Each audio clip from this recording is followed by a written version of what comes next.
Hey y'all, welcome to My Pop Heart. I am your host, Melly. Welcome back to another episode, y'all. I wanted to do a quick little episode where I'm catching you guys up on some like current pop happenings. So this episode will be called My Pop News. So it's sort of a segment thing that I'm, trying to try out. It's just a little bit of reality TV, a little bit of music news, and just some like cool, interesting things that I wanted to talk to you guys about in the pop culture world. So let's get into it. Okay, so first in the pop music world, we have some pop music news. This is my pop music news. So first, Sabrina Carpenter, her album is out. Her album's been out for the past 3 to 4 weeks, and it debuted at number 1. Congrats to Sabrina Carpenter. She's been in this game, been putting out music for 9 years. So like kudos to her, even though they're saying that she's up for new artists in the Grammys, and I think she was for new artists with the VMA Awards. I believe I said that, which is wild because she's been in the game for 9 to 10 years putting out music. And I'm glad she's finally getting that recognition. And kudos to her. 3 weeks number 1 album. You go, girl. And she deserves it. Her songs are bangers, all of her songs. And I love how she does her music videos too. And I just like her whole style. So yeah, kudos to her. But I checked the charts right before I started recording because I was like, I wonder, because I first had it down that she's been at number 1 and she still is number 1. But I checked right before recording and Travis Scott has officially beat Sabrina, being number 1. So kudos to him too. Travis Scott, he does work hard and he's an artist. He's one of those performers or artists that really treats their music like art, and they're not just putting out anything or just like, oh, this sounds good, let me put it out. Like he really does curate it to his likings and for his fans and everything. So kudos to him. And Sabrina Carpenter, you had a number 1 for 3 weeks. You've never said that in your life out of the 9 years that you've been putting out music that you've had a number 1 album. So to even have that, even if it was for 1 week, you go, girl, do your thing. Okay. Oh, and okay. And also with Sabrina Carpenter, she started her stadium tour. Stadium tour. Like Homegirl just got popping and she's already doing stadium tours. Like, you go, girl. So with her stadium tour, she performed her first night, and fans noticed, a lot of fans have been posting that with her song Nonsense, in the past whenever she performed Nonsense, she had a special outro for whatever city or state that she was in that was just like really cute and like funny and witty, sometimes sexual because that is part of her like sense of humor. And they've noticed with this new tour, she no longer has the outro, which is like a little disappointing with some fans, but I can see why she ended that ended the outros, because that is a lot of work having to come up with something fresh and new every city that you go to. And she got a lot of other things to worry about. She is one of the biggest pop stars right now. So, yeah, I totally get that. Okay. So, in other pop music news, one of our pop pioneer ladies, diva icon, Miss Lady Gaga. We have not got music from Lady Gaga in a few years since Chromatica. And it's been like 4 years since Chromatica came out. It was one of our COVID albums. So she has announced on her Instagrams a couple of days ago that she is coming out with a new album, and it is called Harley Quinn. So all of y'all already know that that she's playing Harley Quinn in the new Joker movie. And so now she's coming out with an album that's inspired by her character, Harley Quinn. And she says that this is a companion album to the Joker 2 movie. So I'm excited to see how this is going to be. I heard from a few sites and from a few people that the Joker 2 movie is going to be a musical. So I'm wondering how that's going to work out. I wonder if some of the songs from that movie is going to be on this album, or I don't know. I've never heard of a like companion album, so I wonder how that's gonna go. And I wonder if there's gonna be like a soundtrack, a Joker to Folie à Deux um album, and then this is a companion album because she says it's a Joker 2 companion album. So I don't know. I guess we will see, but I'm just glad that Mother Gaga is releasing music. Everything that she releases is just so good. A song that she did with Bruno Mars was just such a good song. Like, I'm ready for you, Lady Gaga. And the new album will have 13 songs. We have 13 Lady Gaga songs coming, guys. Oh my gosh. 13 Lady Gaga songs coming, y'all. Buckle up and prepare because this is going to be good. It comes out this Friday. I'm excited. We love Lady Gaga. Okay, so a little Dancing with the Stars. Briefly, because I'm not really into Dancing with the Stars that much. They're on their 19th season, which is nuts. But just briefly, something that I saw online, which was like really funny. So, Dancing with the Stars this season, this is the second season that they are like streaming on Disney Plus, and they have a few people. I don't know all of the people that are there. I think for the most part I know of every celebrity that is participating this year. I'm just going to name a few of the celebrities. I don't know if y'all are tuning in or not, but I think this year has been getting a lot of eyes because of who they have on there. So, there's Joey Graziola. So he's from The Bachelor. He was the latest Bachelor, and he is performing this year. I do not watch The Bachelor. I stopped watching The Bachelor after like season like 3 or 4. I used to watch it with my mom, and she even stopped watching The Bachelor. But he's on there and he's so attractive. I'm so into Italians. Like, yeah, I don't mind seeing him on the TV. There's Anna Delvey.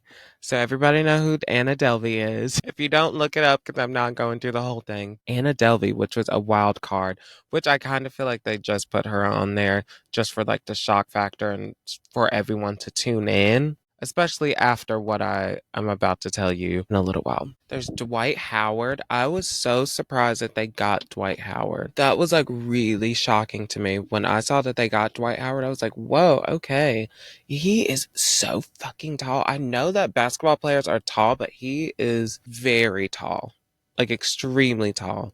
And the professional dancer that they paired him up with, they literally did that for shit and giggles. Whoever was in charge of pairing up dancers, they literally did that shit for shit and giggles because she is one of the shortest dancers that I've seen on Dancing with the Stars, and he is literally the tallest contestant that they've had. So it's pretty funny. Phaedra Parks from The Real Housewives of Atlanta. Yes. It's been a long time coming. And this is the past 2 years have been Phaedra's years. Like, she is having a Phaedra Parks renaissance.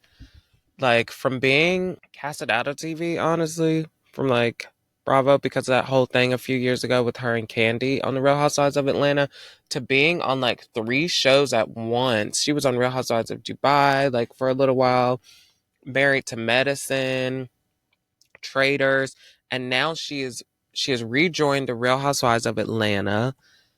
She's going to be on this new season of Married to Medicine, and she's on this season of Dancing with the Stars. You go, girl. Who else? Tori Spelling. We grew up loving Tori Spelling, watching her on 90210 and all the other shows that she's been on, and yeah. So that's a delight. Eric Roberts. Oh my gosh, I think yeah, he's been in over, what did I say, 500 movies? He's been in a lot of movies. And he's been in a lot of music videos. I think he also holds the title of being an actor that has been in the most music videos. He's been in a lot of music videos. And I did not know he was Julia Roberts' brother, which is crazy. So yeah, that's pretty cool. That's something that I learned. And the other people I don't really care to talk about. I know of them, but yeah, those are the main ones that popped out for me. And so with that, the first 2 episodes came out. I did watch the first episode. Like, I was actually in the mood. I was flipping through channels and I was in the mood to watch the first episode. And I watched the whole first episode and I enjoyed it. I haven't watched Dancing with the Stars in years. It's been about 6 or 7 years since I watched Dancing with the Stars, and I've never been like super into it. But watching it was like very nostalgic and I liked it. It was very high energy and I wasn't bored. I wasn't like, oh, this is so boring. Like I was actually engaged. There's like a lot going on and like they keep it going. They don't drag anything on. It just they keep going, keep going. So the first episode was pretty good. Also, the dad from Family Matters is on there. Yes, he's on there. Pretty cool seeing him too. But yeah, it was pretty cool. And I haven't watched the second episode that came out 2 days ago. But the reason why I brought up Dancing with the Stars because it's pretty funny what's been going around. So the first elimination was a double elimination, and the two that were eliminated was disappointing for me because I feel like that would have those two being on there would have kept me engaged with the show. Now that those two are out, I'm kind of like, I don't really care for it. Anna Delvey and Tori Spelling. Tori Spelling, she's one of those like women that still has this like young energy, like she's like in her 20s. Like whenever she talks, like the things that she does and everything. And it's hard to believe that homegirl's 50 years old with 5 kids. She just has that young spirit and young energy, which I love about her. So it's sad to see her go. Plus, she was so excited to be on the show. So that's sad to see her go. And so Anna Delvey, this is the kicker, the funny part. If you have not heard, apparently when she was eliminated, they asked everyone, what have you learned from your experience on here? And the thing that she said, she said nothing. When they asked her, what have you learned from this experience? She said nothing. She said the word nothing. And apparently it pissed off some of the people that that I guess worked there were like pissed off. They're like, oh wow, she got this opportunity and everything. And one of the judges, Kellyanne Inaba, she was actually pissed about it and she like commented. She did like an interview and she's like pissed off because she was like, she was given this chance for her to say nothing, blah blah blah. Like, girl, it is not that serious. This is Dancing with the Stars. This isn't saving lives. This isn't changing lives. The show. It's literally celebrities dancing with professional dancers. I don't think it's that serious. Love you, Carrie Ann and Abba, but it's not that serious, love. But I thought it was funny, and it's Anna Delvey. She was like, I'm pretty sure she did learn something from that because any celebrity that has done Dancing with the Stars, they all come out of it saying that they learned from it, and it could be they learned dance moves or they could have learned to work as a team, as a duo, or learned how to move their hips or to step this way. Everyone learns something from it or being in competition. I think Anna was just being iconic. If you see some of the clips of her being on Dancing with the Stars, she's making a face, and then as soon as she sees that a camera is like on her, she's like making like these like she's smizing like how Tyra Banks used to say she would smize with her eyes or just like she's putting on this character. So of course she's gonna say nothing because she knew it was gonna get like a rise out of somebody and like be iconic. So yeah, that was pretty funny. But yeah, and I will not be watching. So now to reality TV news. The Real Housewives of Salt Lake City premiere. I watched the premiere. As y'all know, if you don't know, now you know. I am a big fan of reality TV. I love me some reality TV. I love watching reality TV. I especially love, I think my favorite channel to watch reality TV is Bravo, and that is the home of all the Real Housewives. I watch every single franchise of the Real Housewives, I guess like except Dubai. Seen a couple of episodes of the first season. The second season, I've watched 1 or 2 episodes, but I think I'm gonna watch it whenever my plate is empty. But I don't know if my plate will ever be empty because we have like 4 different housewife cities coming up. So it's gonna be pretty full. So I'll put Real Housewives of Dubai on the back burner until I like absolutely run out of things to watch and then I'll watch it because it's just Real Housewives of Dubai just doesn't do it for me. But the Real Housewives of Salt Lake City definitely does. They managed to keep my attention every season. This is the 5th season and they still got my attention because it's harder for a new Housewives franchise to catch your attention when you have so much history with the OGs, with Real Housewives of Atlanta, with New York City, New Jersey, Beverly Hills. So a newer franchise is, a little harder to grasp a audience, and it definitely has caught my attention because every year it proves that it is one of the shows that is going to give you drama. It's going to give you looks, going to give you shade, going to give all of it. And I love it. I absolutely love it. And I love these women. And last year with the whole Monica situation was woo crazy. Oh my god, I'm not gonna get into that again. This is for people that already like I've watched it. If not, what I'm gonna tell you might get you engaged with the show, pique your interest, and then you might want to check it out. So good. So with that premiere, they did not disappoint. I'm here. I'm here. I'm sat for the whole season now, just from the beginning. The OGs Meredith, Whitney, Heather, and Lisa return. They have been the only four that has been a constant in the whole series so far in all of the seasons, which I enjoy. I enjoy all of them. All of them are very different from each other and very just they are characters. And Angie K returns. So she was a friend of in season 3, and then season 4 she was introduced as a full-time cast member. So this is her second season of being a full-time cast member. Angie K, I'm up and down with her, but I'm glad she's here. She brings something. And this year we have a new housewife, and her name is Bronwyn. This is not the Bronwyn that y'all know from Real Housewives of Orange County. This is a new one. It's even spelled different. Bronwyn. This is a new Bronwyn. And so far, she's fabulous. She is stylish and she has such a cute personality. I feel like she's a great fit for this group. I'm hoping that she doesn't get overshadowed because a pattern that I see with a lot of the newcomers, because Housewives have been on for so many years, for over 10 years, you have so many examples and you have so many moments that the whole world is seeing, and people that are, I guess, interviewing and auditioning to be like housewives, they see all these iconic moments and they see all of this. So then they try to act as a character and they try to be a character or try to give you moments.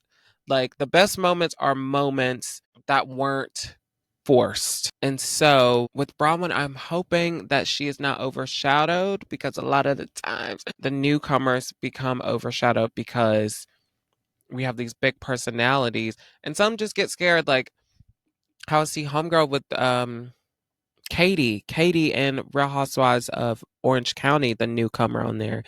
Her interviews are great. Her interviews remind me of Crystal's interviews from Real Housewives of Beverly Hills. So both of them have some a lot in common when it comes to that. Their interviews are so great. They are so shady. They make you laugh. They're just their personalities show and they're so cute. But whenever they get around the whole group of women, they get kind of like quiet and they get overran, like, and they'll make these like strong points and then it'll get overran by another big personality and they kind of just take a back seat. And I feel like Crystal would have definitely thrived. I know I'm like bouncing everywhere. All these subjects in the housewives. So people that don't listen to housewives are probably like, who the fuck are these people? And like, why? I'm trying to keep up, and Melly is like bouncing everywhere. But yes, but Crystal, Real Housewives of Beverly Hills, overshadowed. Katie, Real Housewives of Orange County, I see her being overshadowed, even though her confessionals, interviews are just so hilarious. So with Bronwyn, I'm hoping that she can hold her own. So far, so great with the first episode. She is coming in with fashion being one of her personalities, and they live in the freezing cold Salt Lake City, Utah. There's snow and it's below freezing there, and one of her first scenes she's in boy shorts and like a crop top or whatever, and it's like snow outside and everything. So if this is her, she will fit right in with the housewives of just being over the top and extra. If this is not her and she's putting on a character just so people will like her or so she can get a check on being on the housewives or get fame or whatever, then it's going to show and it's going to fade away, or people are going to do some digging and it's going to be exposed all over the internet. So I'm hoping that this is her because I feel like Salt Lake City needed that. They didn't really need it, but I feel like it's a good addition. You know, we're getting rid of Monica, sadly, but I feel like the newbies, and I don't know the other newbies, which they are friends of, so I'm not going to really speak on them. They didn't really give. I know one of the newbies accidentally called Bronwyn's outfit a costume, and Mary and Bronwyn got a little offended, which is really funny. But in the future, I want to talk about the newbie friend ofs. But right now, I'm just going to talk about the main people. So good. It feels like a new show, honestly. It feels like the Salt Lake City that we love and that we see every year. But I've noticed with the past like 3 seasons, it felt like a new show because Jen Shaw was kind of like a dark cloud over the show, but it was like that was Salt Lake City. And then whenever she left, and we got some like newbies and everything, it just like every season feels like it's like a different show, which I love. I love that. I love it. It feels fresh, but it still feels like I want to watch this, that I'm not like, oh, it feels rebooted. It feels like the same, but different, which I love. And Mary's commentary is literally so funny. She is winning everybody's hearts back this season because last season was her return. She got a lot of hate. There was a lot of people who was like, why is Mary back? Mary was very negative last season. She didn't really want to do much. They would invite her out or they would have activities and Mary's like, I'm not doing that. They went out to the club. She's like, I'm not going in there. Like, I'm gonna go get McDonald's. She was very negative, and I feel like producers had to talk with her. It was just like, girl, you need to get it together. You're gonna be out. And so she's like, hey, I'm engaging. I'm here. And her commentary is just top tier. Mary is top tier, and her commentary is hilarious.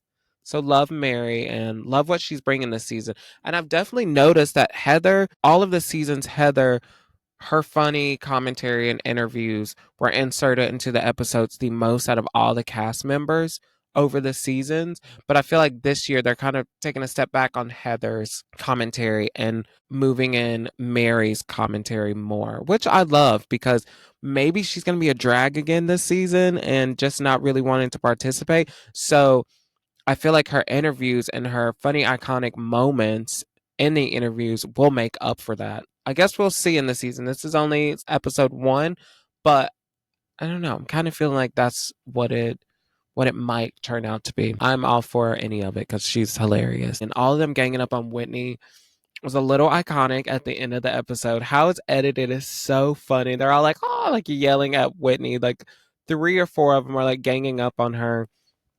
And it's pretty funny. And the mom talk, well, I don't know what that show is called.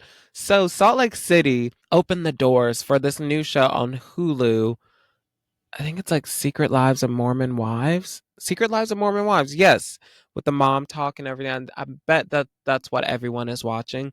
So if you love that kind of stuff, I'm pretty sure you would love Real Housewives of Salt Lake City.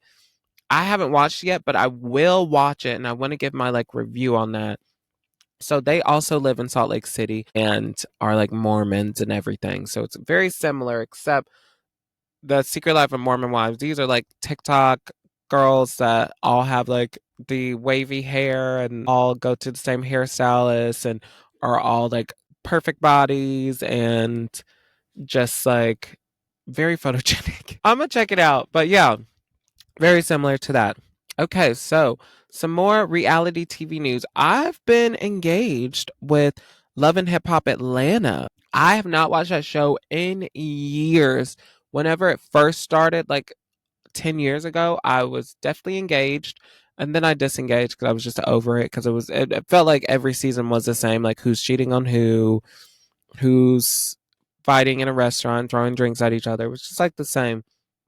But this season, I've been engaged. For one, they're on MTV now, which is wild. They're on MTV, but the other franchises are still on VH1, which is a little confusing to me.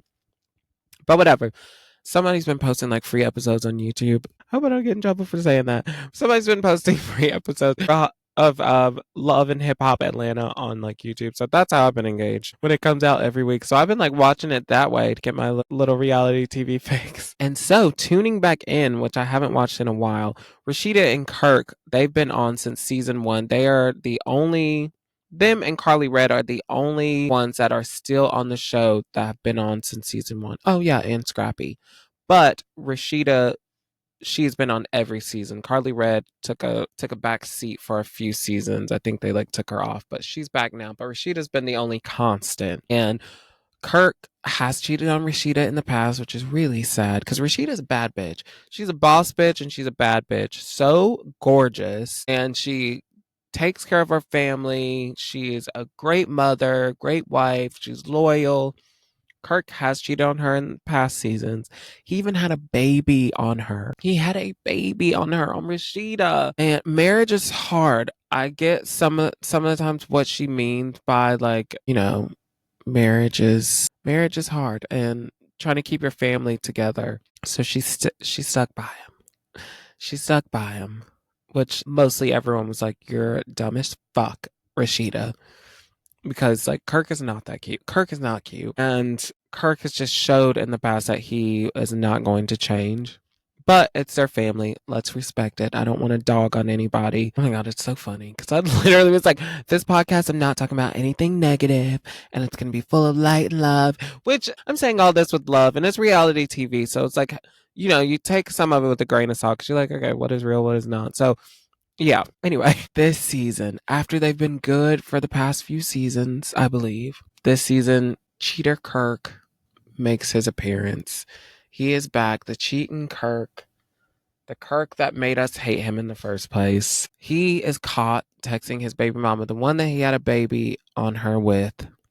He is caught texting her because he tried to lie on the baby mama and said that she comes to the door sometimes when he picks up his son butt naked. And she was like, "What?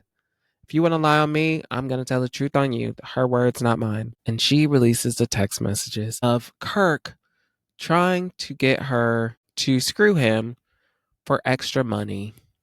I guess extra child support. Have you learned nothing? Rashida, run.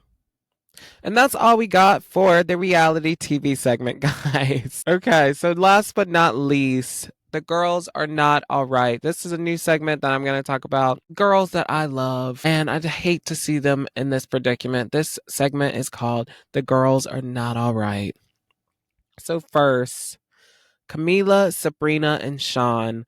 I don't know if y'all have heard about this situation that's going on with them, but it's fucking tragic. So I have a BuzzFeed article.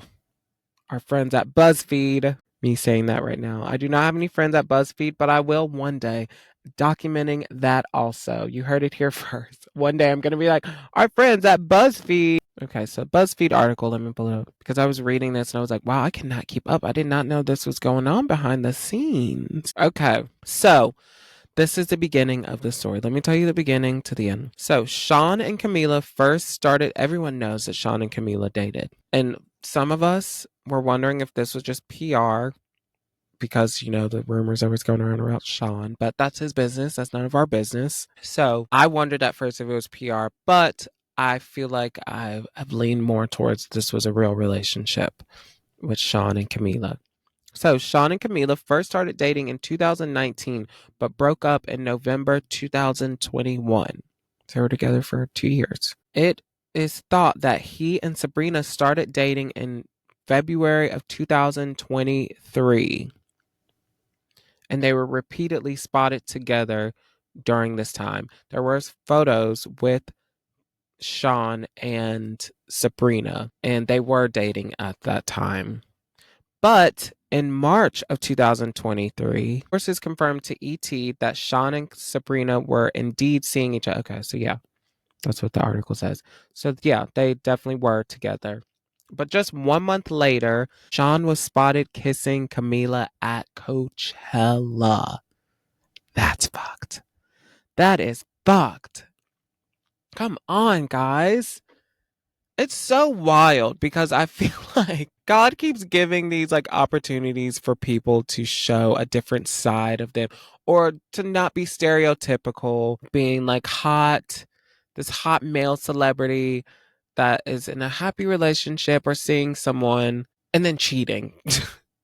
I'm like, why do I feel like almost every male that becomes famous, I feel like it's like a checklist Where like become famous, become rich, post on Instagram, cheat on girlfriend or wife. David.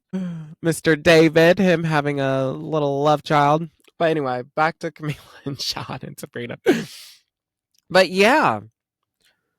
So a month later, after it was confirmed that Sabrina and Sean were together, he was spotted kissing his ex Camila at Coachella. So fucked. And then he remained with Camila until June 2023. And then they called it quits again. So he was with Sabrina, and then he got back with Camila, not telling her he was getting back with his ex. And then he stayed with her. So imagine thinking that you're seeing this guy, actually seeing this guy, and then he gets back with his ex and just stays with his ex. It doesn't fucking tell you. So you're just like, why isn't he answering me? And then you open up social media. I was going to say open up a magazine, but that's not a thing anymore. RIP magazines. Open up social media and you see the guy that you are talking to kissing his ex-girlfriend, and they are back together. Wow, what a punch to the gut, and what a perfect topic to write a couple of songs about. It's a blessing and a curse for us artists. So yeah, being the artist that Sabrina is, she wrote 3 songs about this situation that is on her new album that fans quickly caught on that it was about Sean, because she never publicly talked about this situation. But like a true artist, she is talking through her music. And she came out with the songs Coincidence, Sharpest Tool, and Dumb and Poetic. Okay, so that's 4 songs. Damn, girl. Oh, no, that's right. She is getting her money's worth out of this breakup. Yeah, 4 songs. And Taste. And Taste was one of the singles that I did not catch on that song was about Camila and Sean until I was listening to The Toast. The Toast is a podcast that I absolutely love. I'm pretty sure I've talked about them before in a past episode. But I did not know. And then watching the music video really clicks down, because the dark haired Jenna Ortega character, Camila Cabello, like they're both Spanish, Latin. And then the lyrics, like, heard you're back together. What is it? I heard you're back together. And if that's true, you'll just have to taste me when he's kissing you. Like, perfect. Perfect. Oh my gosh. This is the type of pop drama that I like to see. Light and funny, artistic drama. This isn't just like some stupid or too deep of drama that's like really depressing. This is just like funny. This is basically Housewives. Celebrity Housewives. I love it. So yeah, that's what's going on with that. But last Friday, Camila was performing at the iHeart Music Festival. And Camila throwing some shade back, and just she was being super obvious. She was performing the song Senorita that her and Sean had together a few years ago. And the lyrics where she says, "You say we're just friends, but friends don't know the way you." She puts her finger over her mouth. The next word that she decides not to sing was the word taste. Guys, we have some pop, probably manufactured, drama that is just a masterpiece. Like Sabrina coming up with that song and performing it at VMAs in front of Camila and Sean, and then Camila performing Senorita, where she's supposed to say taste, the title of the song that was about her. She was supposed to say the word taste in her lyrics, and she covers up her mouth and decides not to say taste. Skips over that word. And she made it super obvious, which I feel like I knew that her PR team or someone's like, okay, do this at this part and you're going to get so much buzz. People are going to finally start listening to your album. I don't know. I don't think I've met anyone that has listened to Camila's album, which that is on my list of albums. So I'm not knocking it, but I'm saying Camila's not the Camila that we used to know with Havana and her other songs that went crazy and that you would hear on the radio. Every time you turn on the radio, you would hear one of her songs. She's not that anymore, which is totally fine. But I feel like her team wants her to be that again. So they're just like, any press, let's jump on it.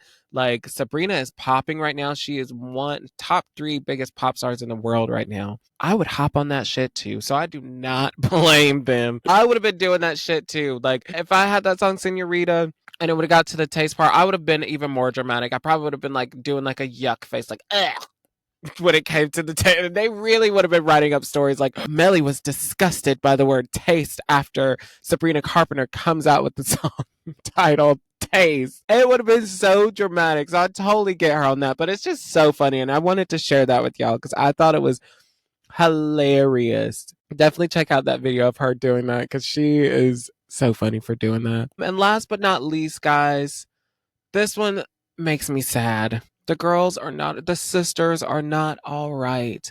And that is Tia and Tamara, our loves, our nostalgic queens, our icons, our twin icons. Like, this makes me sad. The sisters are not all right. Stars of Sister, Tia and Tamara, they are no longer close. Tia said in a clip from her new reality show, we should all check out. If you're listening to this, we should definitely check this out. I don't know when it comes out, but Tia has a new show coming out. And I don't know if y'all remember the old show, that Tia and Tamara reality show that came out like 10 years ago.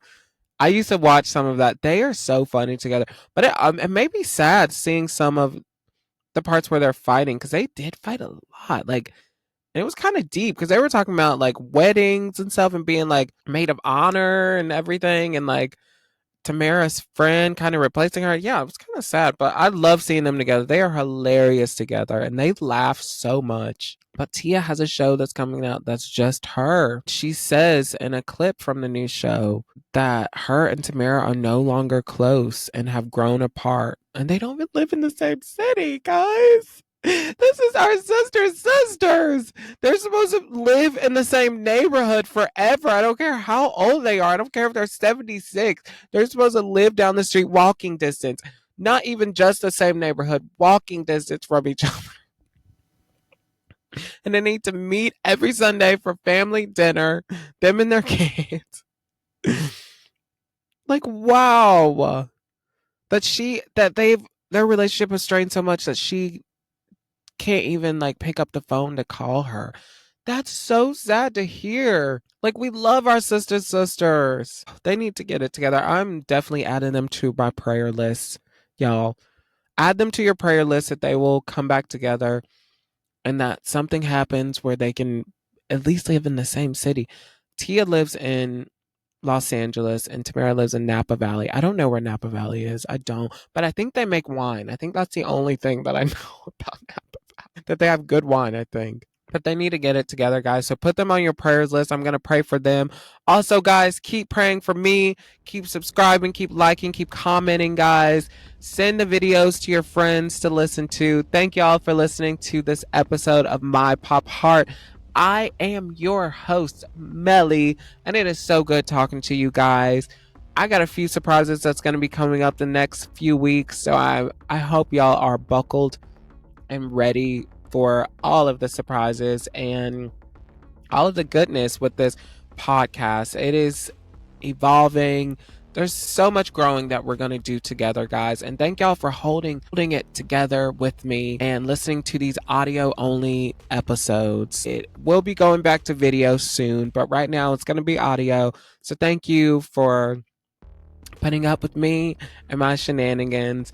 Until next time, love, peace, and pop.